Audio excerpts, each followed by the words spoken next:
Hi, everyone. Welcome to Lurking for Legends, a live video cast where we talk with people from all walks of the publishing industry. I'm Christy Stratus, historical fantasy and historical suspense author, and my amazing co hosts are epic fantasy author Richard H. Stevens and science Hello. fiction author David M. Kelly. Hi. Lurking for Legends is an interactive broadcast, and we encourage viewers to chime in with questions for our guests, who will be here in a minute, or comment on what you hear in the show. So, before we get started with our guest for today, we're just going to tell you what is up with us this week. What have we been doing writing wise? How about David? What have you been up to today, this week? Well, I've been continuing my editing saga with the third Limb and Two Feathers book, and I'm actually almost finished with it. I just have three Nice. chapters to go, so I'm Wow, getting that very feels fast close. over here. Yeah, well, it's head down and just keep plugging away with it. That's You good. know, Yeah, I don't that's enjoy good. the process too much, but it's like it's good that it to have the opportunity to polish things. So that's always good. Yeah, So I'm that's thinking great. it should be out around March. Nice. Ooh, exciting. We have a Oh, general month awesome. too. Just in time for the book shows. Mm-hmm. Yeah, Yep. That's great. perfect. How about you, Yeah. And Richard? Yeah. So speaking of book shows, that's what I've been doing recently is trying to book myself in for this year's book shows. After 33 events last year, we've kind of fine tuned what we will do and what we won't do. So I'll probably do. I'll probably do quite a bit again this year, but there's some that we will not do, and so we're just trying to get our ducks in a row and figure out which ones are working and which ones aren't. I also have two weddings to attend this year, so that's going to cut into my book Ooh, events, unfortunately. busy. But yeah, yeah. But other than that, I'm about what am I about a fifth of the way through When Legends Rise, so it's coming slowly. I've been working on editing and writing, and I will be doing another Facebook Live. Hopefully, oh no, I won't be doing one this Thursday. I'm out doing something else, so it'll have to be next week. So, but there's not much going on other than I'm just busy working away at When Legends Rise. Nice. How about Well, you, Christy? that's good. Yeah. Well, my usual thing is what is up with me. I've been working on Corrupted Magic, and this week, episode 26, A New Command, went up. So that is live right now on both Patreon Nice. and Kindle Vella. Thank you. And congratulations. thanks. So the last episode and this one have a lot to do with gangs, which you probably already know if you've been reading it, that there is a lot to do with American street gangs anyway. So if you have any interest in that kind of thing, like the Victorian era and street gangs, so I've been really having a great time researching it. It's a kind of a very different area for me, or it has been for this whole book. So yeah, these ones focus, and you'll get to hear a little bit more about real ones that existed in New York back in the day. So yeah, I've been really enjoying that, and I've been writing a little bit more regularly now. So I'm happy to be back at it. I'm on episode 31 writing wise. I'm editing it, Wow. and then I'll be moving on to 32. So I should be moving on to 32 either tomorrow or the day after. So Awesome. that's what That's I've been up great. to. Amazing. Oh, thank you. Thank you. Very exciting. It sounds exciting, yeah, for sure. Yeah, I've been enjoying it a lot. All right, now I think So. it's time that we shall bring in Miranda Oh. Welcome, Miranda. Tonight, we are excited to welcome rom-com author Miranda Oh. Thank you so much for being here, Miranda. Hi, I'm so happy to be here. Thank you so much for having me. Yeah, Hi, welcome. I Miranda. don't know if we've had a rom com author on here before, have we? I don't think we have. You're our first, Miranda. You We're like impress me. almost 100 episodes in now, and you're number one. How cool is Yay! I feel so Congratulations. You special. don't win a prize, though. Sorry. that? That's okay. You know what? Just No the prizes. bragging rights is There you worth go. it for Yeah, me. that's Yeah, it. That's That's worth enough, right? that's worth that's the enough prize. for me. Yeah. So tell us a little bit about yourself and your books then. Okay, so I have 3 books in a series out called Chin Up Tits Out, and it's a rom-com that includes a lot of life drama and a lot of taboo topics that are difficult to talk about. So um, we have long distance relationships, we have interracial relationships, we have immigration, we have racism, we have addiction and mental illness and cancer, and I don't know, the list could go on, but there's a lot of topics to unpack in each of these books. But as much as they are heavy, they are light, and you want to keep reading them, and you get really engaged. And I always encourage a beverage of choice, and just like enclose yourself in to read the series. And so that's a little bit about my series. I'm mid-30s Canadian. I have another series on the way. I'm a mom of three, under 2 years old. And it's the middle of winter right now. And I am hibernating because all I do is take care of children 24 hours a day right now. Oh boy. Well, that's great. Yeah. So, one of the things that I love about the idea of your books is that we say rom-com and then you tell us all these serious topics, but as you said, you still keep it light. It's like we're able to see these topics play out, but it doesn't have to be so overwhelming or really like heavy, sad or anything like that. You still deal with it in a way that you can chat with your friends and talk about it and not necessarily cry. But, there are those teary, heartfelt moments too. You have kind of everything in there. Oh yeah, and I encourage like the ugly cry followed by the ugly laugh cry. And all the emotions in between them. But I think in personal experience, the tougher the situations you are going through, the more you should want to talk about them. It makes it hurt less. It makes it less awkward. It makes it easier to process sometimes. 'Cause sometimes you're just in the thick of it and you're barely staying afloat. And if you were to explain it to just that one person, maybe they could offer a perspective or an olive branch or an angle or a view or something that you hadn't thought of before. That's kind of gets you a help out. Maybe you're not treading underwater up to here, you're treading underwater with your neck out this time. Mm. um, and I mean that's for me, that's what I found that works. That doesn't work for everybody. For example, my husband, it doesn't work for him. He needs to process it internally and then come out with a solution. So that's why I like it being a book, my story being in the medium of a book, because for those who process internally, they could read this, maybe relate, maybe connect, maybe see a different perspective or view, and come out with a solution and be better after that. So Mm-hmm. I think if someone looked at the covers of your books, just looking at the pure cover sort of thing, and didn't investigate any further, they might actually be kind of like fooled into thinking that these were like a very light read. I'll just bring one up here. So this is the first one, I believe. Um, and it's like obviously you include some quite serious and dark themes in the books, and particularly I think in the second book there's yeah, more. yeah. So could you tell us a little bit about how that came about? I mean, what made you decide to kind of tackle these things in a rom-com book? Well, again, I draw a lot of my creativity and my stories from real life experiences.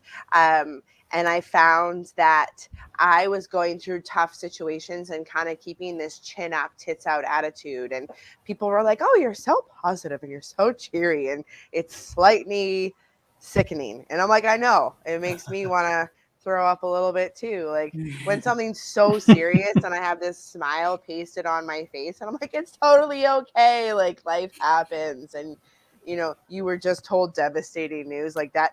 It is a blessing, yet it's also a curse, because it means a blessing to look at things and be positive about them. But then on the flip side, some people just don't take you seriously because you don't have the ability to show that ugly side of yourself outwardly.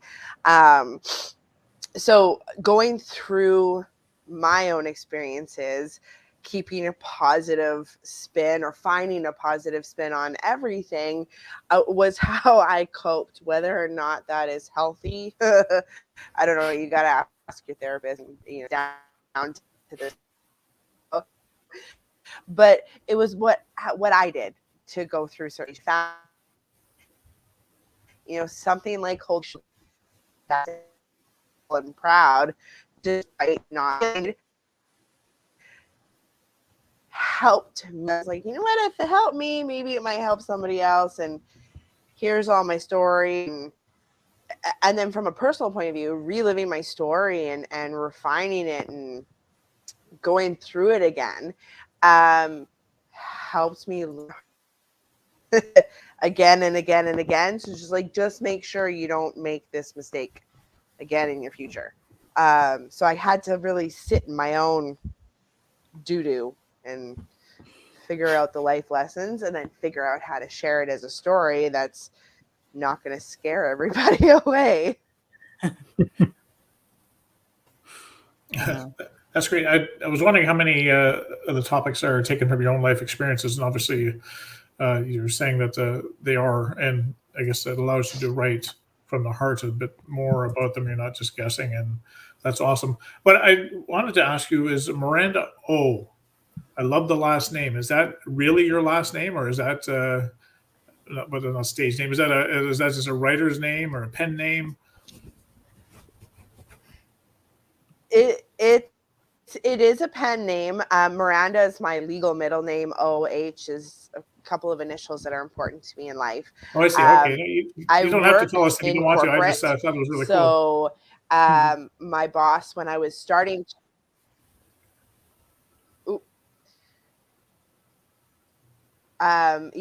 when I started to write, my boss was like, I just don't want your name and tits, chin up, tits out to be in the same sentence when it comes to our company.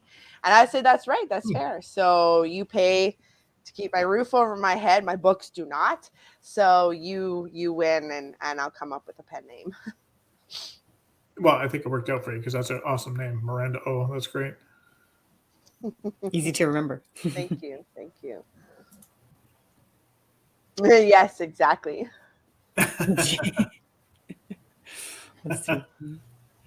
Do you think the third book is going to be the last book for Chin Up Tits Out? Yes and no. So it's the last of the Chin Up Tits Out series. Once the third book, you read the story and it's pretty finished. But I left a little, like a little back secret door open in there for you, which segues into my next series that I'm currently working on. A little bit different spin. Instead of drawing, exclusively from my experiences, I interviewed 100 women from around the globe. I think it was like 24, 26 different countries, and ranging from the ages of 18 to 60. And I interviewed them about their lives and kind of their story.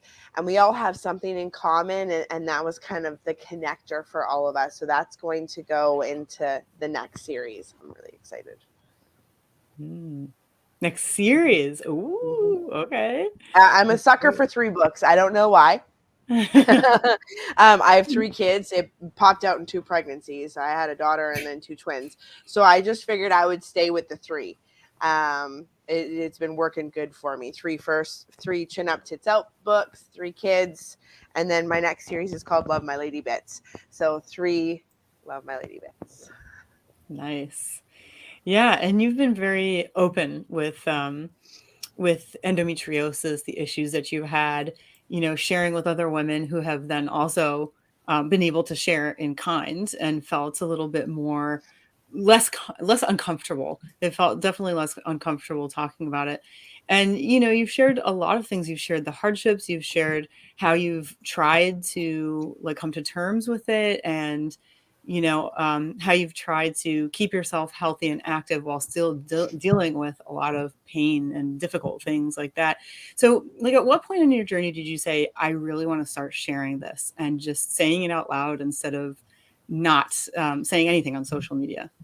There was 2 phases of that. The initial phase of going to social media to find answers was, I would say, right at the beginning of me experiencing really unexplained pain. And when I mean unexplained pain, I mean I was training like 6 days a week, sometimes 2 times a day. I was running marathons. I was looking fit. People were coming to me in the gym. They're like, so what are you training for? I'm like, so I could eat whatever I want and not feel guilty.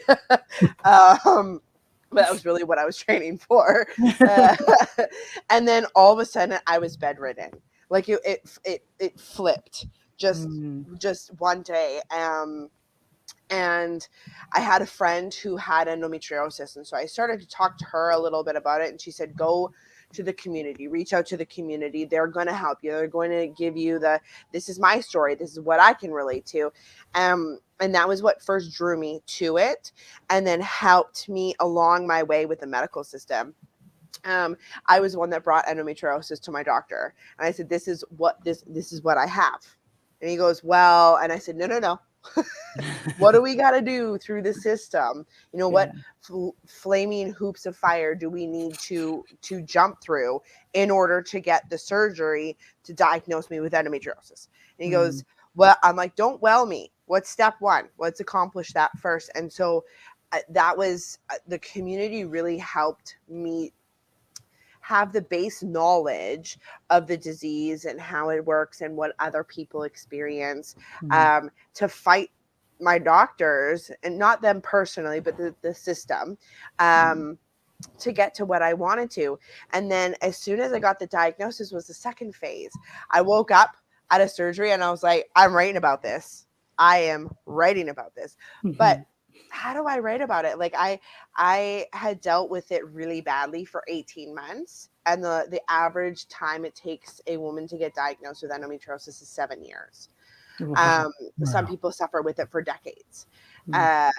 So my story isn't an accurate depiction of the challenges that we face with endometriosis. So that's where I went to the community again and said, okay, I need to interview some of you, but like, what is some of you? Is it 10? Is it 50? Is it 1,000? Is it 100? What is it? So it had to be obtainable for me personally, but it had to be impactful from a marketing point of view, which is why I chose 100. And it took me literally March of 2020 to January of 2021 to get all those interviews done. Sure. And then my daughter was born March of 2021, and I started writing somewhere during that year, and I'm still working on it now. So yeah. I have a question here. It says, hi everyone, Miranda, it sounds like you must be very busy. How do you carve out time for writing? Full-time help from grandma. That's how I carve out time. I'm not going to lie. I was telling you guys backstage that I had full intention on writing while on mat leave and writing like a full book while having a newborn at home. And I'm not going to lie, like I just did not have the brain capacity to. I would rather sit there and stare at my 3-month-old child that does nothing. She just sleeps, but I want to stare at her and I want to sniff her and I want to pet her. I don't want to go write. And so that's what I did. I convinced myself that it was okay, that I wanted to do that now. And when the time was right, I would be overflowing with words to go on the paper. So why force it? And then we got pregnant with twins.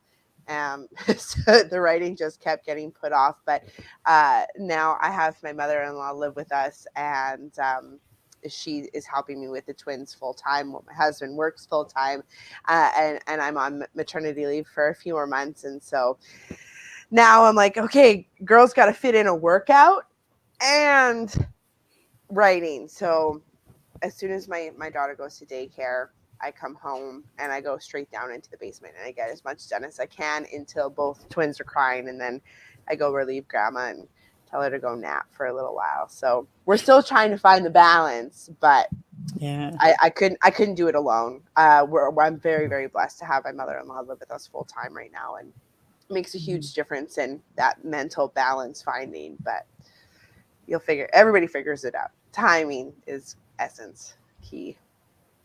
Sure. Yeah, for sure. It's quite interesting trying to carve niches out of your day to fit your writing in. I love the series name of your books. Obviously, it's very impactful. I was just curious, does Amazon give you stick about it? Have you had any issues with it? No, not at all. Okay, No. awesome. Yeah, it's been super good. I've had one person, I would say she was 30, somewhere mid 30s to early 40s, with a son that was under 10 but over 5, and she got mad at me in a bookstore. And She's not your audience. Exactly. I was like, but right next to me or behind me was this big display for a book called Food Porn. And I'm like, well, if you're worried about tits, then why aren't you worried about the word porn? I don't know. I said, I don't have anything for you. I'm sorry you're having a bad day. There's Starbucks upstairs. Go get yourself a coffee. You deserve it, man. Well, maybe it wasn't the tits that she was worried about. Maybe it was the word chin that she didn't like. Maybe. Sometimes I feel a little bit self-conscious about my chins, so maybe she was having one of those days. That's why I sit like this. Yeah, right. Like the camera angle needs to go up here. My husband and I are trying to take selfies. I'm like, lift the camera up. Like, I got 17 chins if you go down here. The view that my twins must see from down here is strikingly beautiful. That's called unconditional love. Oh my goodness. Oh. So, going back to your 100 interviews, because I'm really, really interested in that.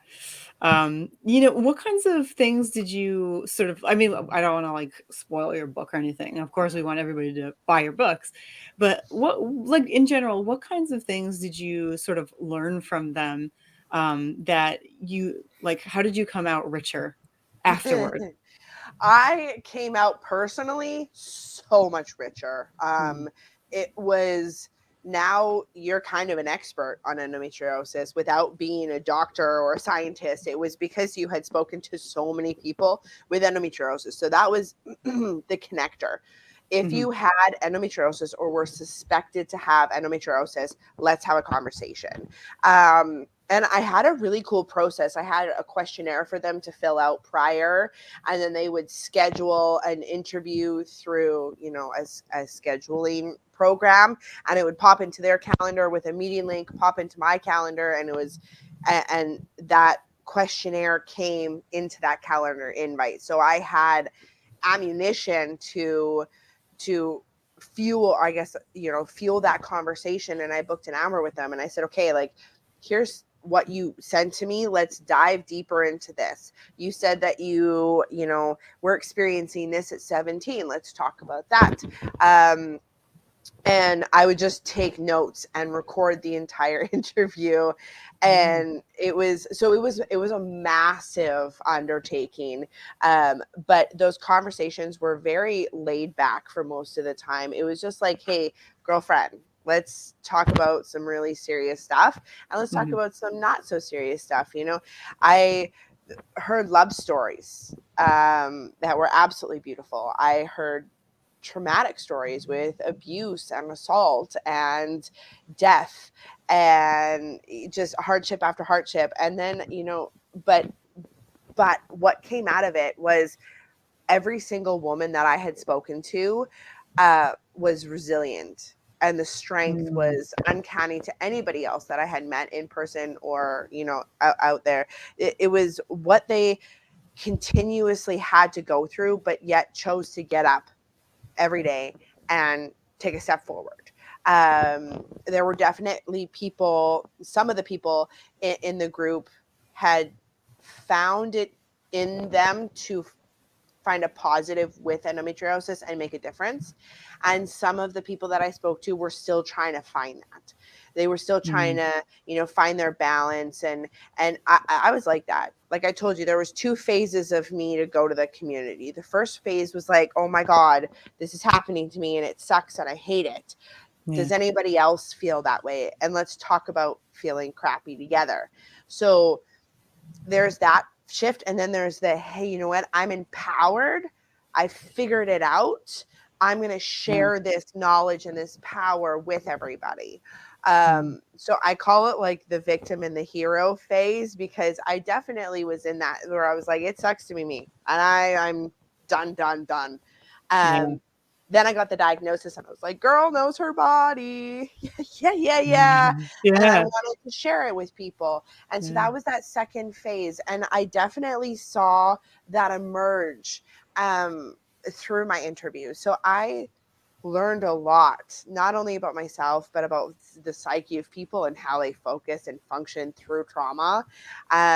It's definitely helped me navigate relationships that are face to face or important relationships in my life now. Never thought that I could do that. And then also listening to all the 100 different voices. Oof, that gave me so many voices to put on the paper when it came to writing. That was rich. It feels rich to write in somebody else's voice instead of just my own. Yeah. Oh, do you think that must have been intense? Did you need to decompress after interviews, or did this fuel your fire to keep writing? Well, I guess life made me decompress, because I stopped my interviews in January of 2021 and didn't do much. My daughter was born in March, and I think May, I spent a lot of time writing part of my first book, but it was like 20 minutes here, 30 minutes here. So it was very choppy. And then I didn't write until January of 2022. So I had a really big chunk of time. And then January, I started writing again. Then got really busy with work because, I got pregnant again and needed to focus on nothing but work for 7 months, because I went off early because of the twins. They were just too big. I was too big. So I laid on my back and did nothing for 3 months. So I had a very short window back at work, which means I couldn't write. And then the twins were born. So I just started writing again. So I've naturally had so much time to decompress, which has been good, because as a mom now and who has a daughter, and endometriosis being hereditary, it has made me think about this series so much more, and seeing that my kids are all a product of my husband and I, but so different so early on, has really allowed me to think about how I'm going to make each of my characters that different, even though they come from me. That may sound weird, but again, my first series was written from my own voice. Sure. So writing this series, and it has all different voices, not my own this time.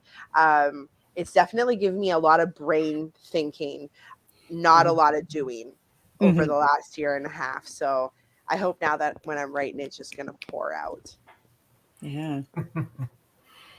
So on your website, you might say that you encourage alcoholic beverages while reading your books. Yes. So what's your drink of choice while reading? And also, what about Hadley? What's her drink of choice? Ooh, Hadley's all about the wine. I'm all about the martinis, because wine gives me headaches now. But just straight up with an olive, or a few olives. But Hadley is all about the wine. Like, just grab yourself a bottle, close the door, wrap yourself in a blanket with a heating pad. I mean, if you're on the beach, then don't do that. Just sprawl yourself out on the beach. But and have like maybe white wine with some ice. But if you're indoors, red wine and a blanket with a box of Kleenex. And you want a bottle, because the glass just will get you through half the book, and then you're going to need to finish it. So just bring it all. Yeah, just top it up, finish it off.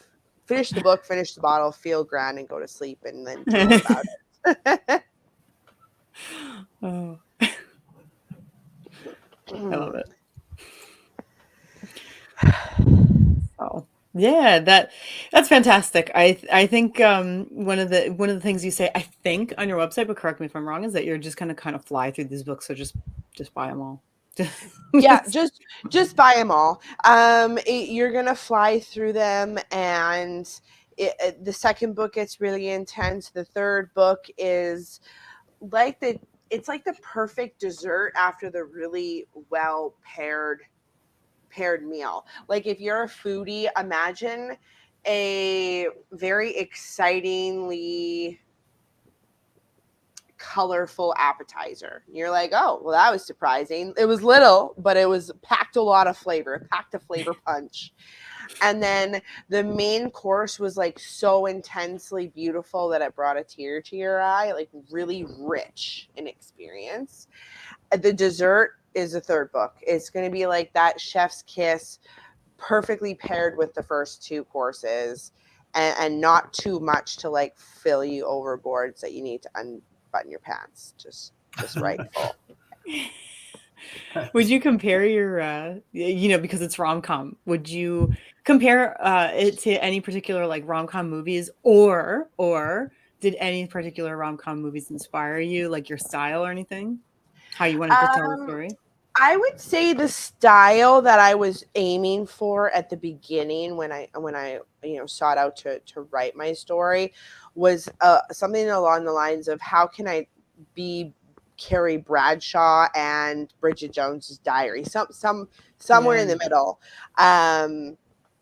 but not nearly as glamorous as Sex and the City, and probably a little bit more extreme version of Bridget Jones' Diary, just a little bit more extreme in the sense of you're talking about a little bit more serious topics and a little bit rawer.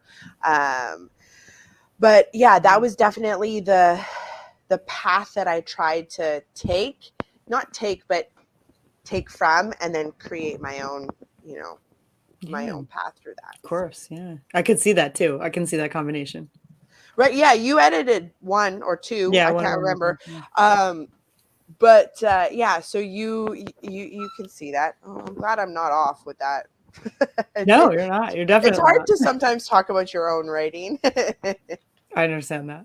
So Miranda, I mean, just kind of following on from that a little bit, it's like if your books were turned into a movie, who would you pick to play Hadley?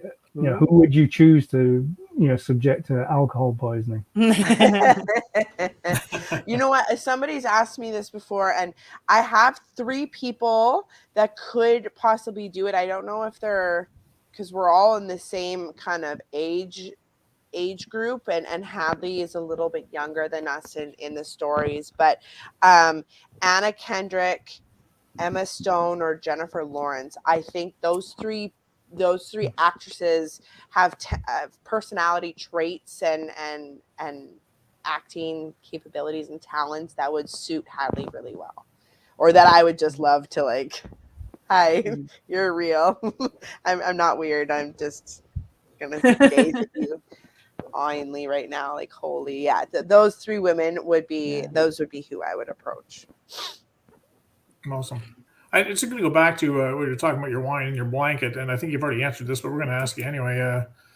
JD wants to know, what drink would you pair with the books?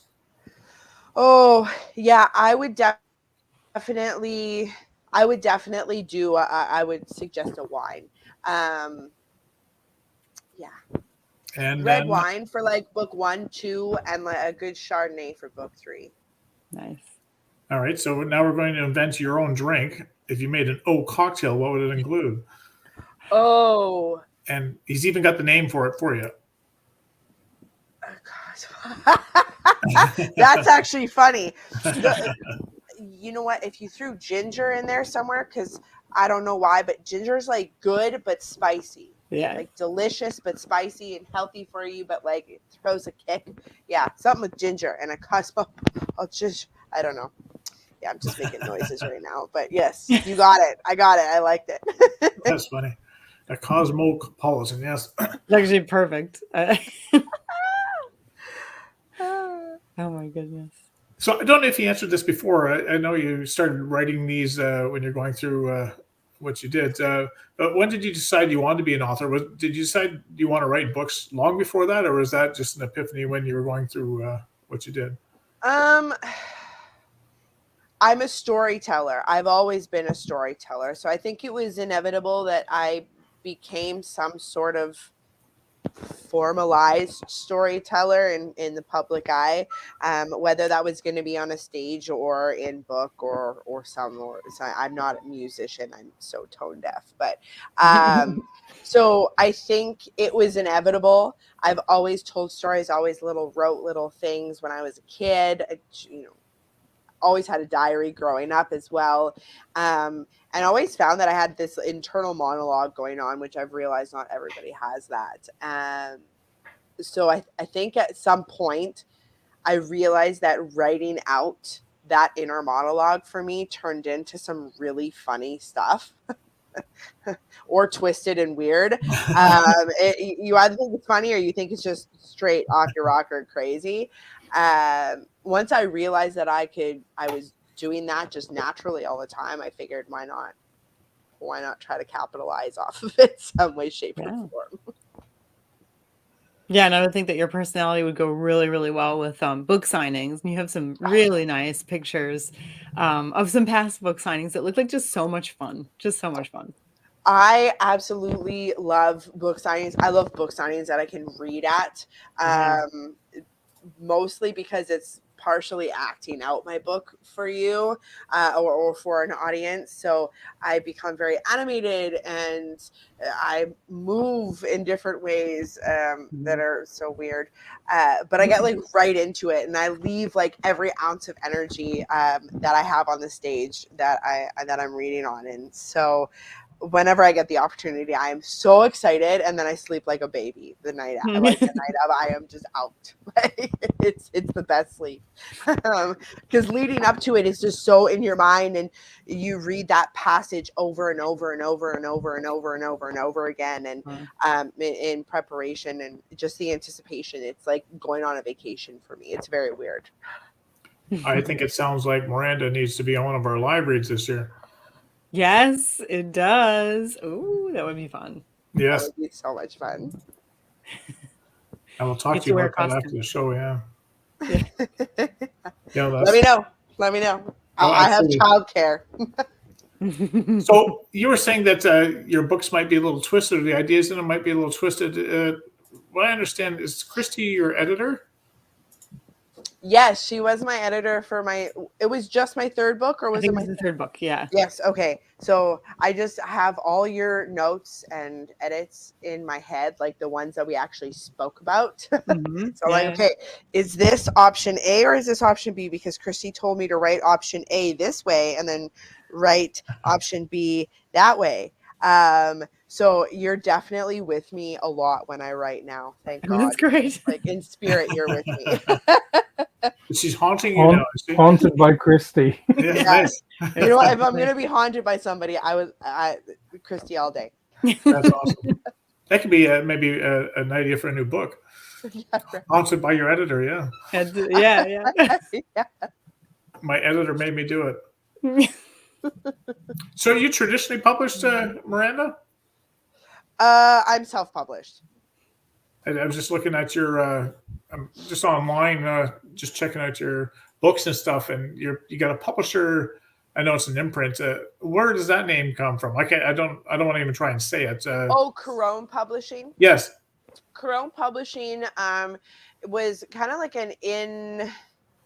they would qualify themselves as an in-house publishing company. So what they did for me was they had contracts for all the different types of people that you would need in order to publish a book. So I go to Corone and they set me up with a cover designer, a editor, a interior designer. They set my book up on Amazon. They give me an ISBN number. They plan a launch party for me. And then you just pay them one fee instead of then my second book was done the same way, and then my third book was picked up by Tuscany Bay books for a little while, but then we did a redesign on the cover, so I am gonna relaunch that under my own, like my first two are. Right. And then do a big box set for the three of them. So that's also what I'm working on as well for Chin Up Tits Out. So yeah, darn babies got in the way for a little while, so we're slightly delayed on that. But I was gonna yeah, say we shouldn't plan on a month or anything, right? right. No, I know I want to. And whenever I do, that month comes and goes, and I feel really guilty, Sure. and then I'm like, oh, life, like as a parent, you feel guilty all the time for no reason. You wake up feeling guilty. I don't know what it is, but it is. So I'm like, I'm not going to force more guilt on myself. I'm like, you know what? It's going to happen when it's going to happen. I'm pressing myself as hard as I can. So Sure, yeah. without cracking. Yeah, and you only get those precious young years for so long too, so I'm sure. Exactly. Yeah, of course. The stories that I've captured aren't going anywhere. Like they're saved on a couple hard drives. So they'll always be there, yeah. They will get there. Yeah. That's good. So who's the person on your covers? Is that you, or is that No, it's just a stock photo that we really lucked out because a lot of people thought it was me. Like a lot of people. The hair color, obviously. Yeah, exactly. I looked like that in my prime years prior to kids, possibly a little bit. I had blonder hair at one point, and recently I had like red hair, like Black Widow red hair, like Marvel Black Widow red hair. But yeah, she was found on a stock image on with my first book cover designer, and she stuck with me all the way through, and yeah, she's part of Chin Up Kids Out. I thought it was you just because you're so animated when you talk and everything else, and your covers look like that lady looks so animated as well. Oh yeah. It fits so well. It does. It certainly does. Yeah, it fits extremely well. So we really lucked out that I got that stock image and that she's transferred through all 3 books. So it's pretty cool. So you said what's next for you is what? What's the next book coming? The next book is called something Love My Lady Bits. I don't know what it is called. I know what it is. I have it written down, but do I remember? Absolutely not. Like I said, I have no idea what day it is right now. I know it's my kid's bedtime because I can hear her crying, but she'll be fine. She'll champ it out. But the next one is Love My Lady Bits. So it's a 3-part series. They're standalones. They do not hold weight on one another at all. Basically what I did was I took the 100 interviews that I did and I created 9 main characters. So characteristics of the women, life events, specifics of all of them are created into 9 main characters. So each book has 3 parts, 3 main characters, and it's their story. And again, everything about that character is a compilation of 10 or so real life women that I've spoken to. So there's a lot of voices. I have 100 of them in my head when I'm trying to write. And so there was a lot of organization after the interviews on how I'm going to do this, but I, created my characters and kind of a timeline of events with them, and then just let those voices take over. So do you have a firm deadline or timeline for these? No, there's not coming out in May. Sure, if you went to some old interviews, I probably would have given you like a 2021 timeline. We're not going to hold you to it. Yeah, exactly, right? So my mat leave is over sometime in the summer months, and my goal is to have the book written. Not necessarily edited or the cover ready, et cetera, but the goal is to have it written before I return back to work. It's kind of one of those things that I know that when I do go back to work, the ability to write for longer than an hour at a time, just that those time frames are going to get smaller for a little while. And so I want to take this time while I'm at home and I can spend, half a day just in front of the computer. And I'm not missing much from a family standpoint of view. So. Well, kudos to you for writing anything with 3 kids and a job and everything else. I couldn't do that while my kids are growing up. I didn't publish my first book until my kids are gone and I left my full-time job. So kudos to anyone who can actually write a book when life is actually happening around them. So congratulations on that. Thank you. Just before we say goodbye to you, where can we find your books? So you can find right now book 1 and 2 on Amazon. Just type in Chin Up, Tits Out or Miranda Oh. Now book 3, like I said, I had to do a cover design, so we pulled it off Amazon. I have a bunch of hard copies that I'm happy to mail people. And you can find me on Instagram, Facebook, or my website. My Instagram is right here. And just shoot me a DM or an email and with your address, and I'm happy to send you one that way as well. Or you can wait, hopefully over the next coming months, while I'm finishing up this book, I'm able to get the box set out and relaunch book 3 with its new cover. So awesome. Well, thank you for joining us today, Miranda. We really enjoyed talking to you and learning about your books, and we look forward to inviting you to do a live read, and we can do an excerpt from Chin Up and Tits Out. That would be amazing. I would absolutely have a ball doing that, and thank you so much for having me. I had an absolute blast here with you guys today. You're most welcome. So next week, we are happy to welcome back dark fantasy horror and thriller author Con Lavery. Con is a Canadian author whose work has been recognized by Edmonton's top 5 bestseller charts and by reviewers such as Reader's Favorite.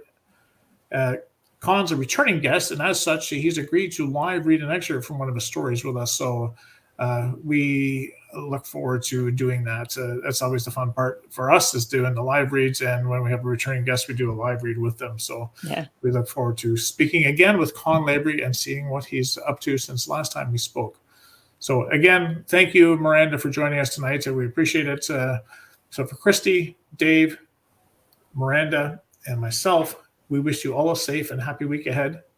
Until we meet again, take good care. Take care, everyone. Good night. Bye-bye.